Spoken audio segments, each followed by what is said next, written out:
Welcome back to Learning to Take Money with Sean. Hell of a week, huh? I mean, we've had Tesla crashing through the floor, the very good food company possibly being delisted and going OTC.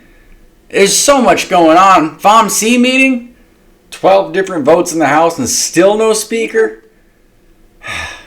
We need to focus though. We're going to hit the panic button today, believe it or not.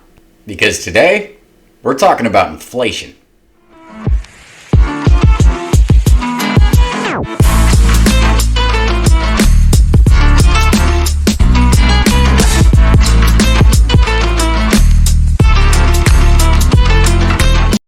Okay, let's get started. So as you guys can see here, this is a list of some pretty major players. You got Jeff Bezos, Elon Musk, Ken Griffin, Charlie Munger, Warren Buffett, among others, and they're all screaming the same thing.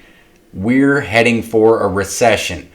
At this point, it's almost a guarantee. I mean, the biggest money out there is telling you what's going to happen. I tend to believe them. Now, I've also been looking at all the metrics, and if you don't think a recession's coming, I just don't think you're thinking.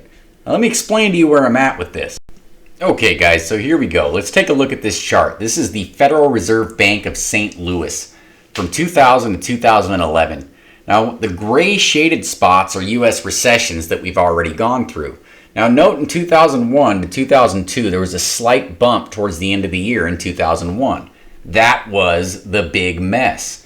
Now, if you go to 2008, up to 2009 and a half, look at how much larger of a problem we had. We simply printed money to get out of that problem yet again. We haven't changed our tactics. It doesn't seem to be working. Let me show you what I mean. Now remember, that chart I just showed you was showing you how large of a jump we had in 2010. I don't know if you can see that, but that tiny little blip in the gray shaded area before 2010 is what we were just looking at. Now look at 2020. We're still undecided as to where we end that mess. And they haven't shown us recent data. Also alarming. Now what you're looking at here is a calendar year print order volume and value chart. And it's simply explaining year for year what the total volume of cash printed was. And what you're looking at is in 2019, and this is in billions, we had $173.7 billion of printed cash. And in 2021, a recession year, well, the year of the big C, we ended up printing $319.7 billion. That's a double down. Now, 2022, we've really put our foot down on the throttle. It's getting worse. Well, how much worse is it getting? Let me show you. This chart right here, simply explaining from December, late 2021, essentially at the end of the year, we decided to print a ton of money that we didn't have. You'll notice the very end of the low rates, 2.25. We go to 2.36, 2.34, 42, 44, 46, 58, 64. It just keeps going. You have a couple very slight fluctuations throughout the middle of 2022, but on the whole majority, as you can see, we're cascading upwards through the threes, through the fours, into the fives, and when we finally get into the fives, you would think that we could get it together, but nope, we hit sixes, fives, and now we're sitting at 5 3/4. Doesn't seem like we're gaining any traction. Seems like we're losing some, to be honest with you. And with that massive injection of money from last year, coupled with undoubtedly the massive injection of money that's coming currently that we don't even know about, that's being pumped into the market, we've got nothing but problems. Inflation's going through the roof. Our money is getting worth less and less all the time, yet they keep telling us that the dollar is worth more and getting stronger. Well, I don't know about you, but I've had enough. I'm tired of this stuff. These guys have lied to us countless times. We've done this over and over again. How many times are you going to be a victim to the same old game? They won't stop printing, whether or not you want it. They will only print more, and they'll simply hide if they have to. Now, what can we do to protect ourselves from this mess, though? Again, this isn't the first time this has happened. There's got to be some good information we can get out of this. Maybe something we can learn from historical situations. Let's check it out. Well, here's one thing people do. Time the bottom. pretty bad idea, to be honest with you, and it is a fool's game. The fact of the matter is, no one knows where the bottom is and when it's going to hit. We can speculate, we can get close, we can always guess, but we can never guarantee. And to put all your money into one shot, thinking the bottom's come, well, I've seen the bottom hit about 4 times last year alone, and it still hasn't hit once. So look, put your money in when you're comfortable putting your money in, but don't put all your money in a downward economy. You need to prepare for dollar cost averaging, but we need to find an entry. How do we do that? Well, let's go back to that first part that I posted in regards to the 10 to 12 different extremely rich people that are telling us that a recession's coming. Did they say anything about when they think it's going to end? Let's find out. Well, Elon seems to think that this thing's going to end about Q2 2024. Seems to be about the only one giving a real hard date.